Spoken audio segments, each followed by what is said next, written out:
Mr. Dean. Sorry, I had to unmute myself. I just want to I'll keep it really quick. I just wanted to address what Ruben said about the institutional racism.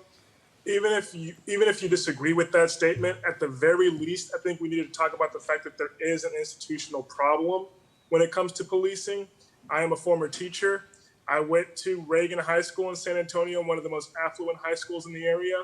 And then I taught at Judson High School, one of the least affluent high schools in that area. So I saw the juxtaposition and the comparison, the differences, and it is pretty stark. But when I'm talking about institutional problems with policing, what I mean to say is a hypothetical. If you were to take nurses, firefighters, teachers, police, and you gave an initiative and you said, we will give you 20% raise if you just point out to us who you think the bad ones in your department are, teachers, I promise you, as a former teacher, we'd call them out. We can't stand teachers that give up big work, that don't do right by the children. We'd call them out, and then we'd also get a raise. 2 birds, 1 stone. Firefighters, probably the same thing.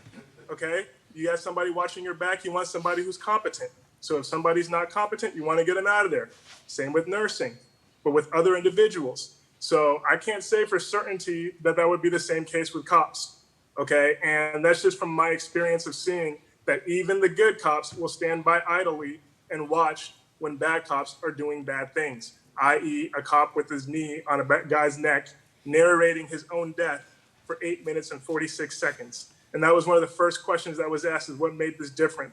This wasn't a trigger-happy incident. This was nonchalance at its finest. The guy looked right at the camera with his hand in his pocket and his knee on this guy's throat and looked with the confidence that nothing's going to happen to me. And that is huge.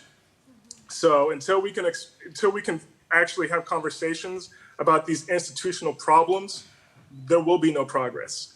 And until we can admit that sometimes there needs to be some sort of retraining or re-looking at how we hire individuals in the department, then things aren't going to get better. It's just going to be conversation.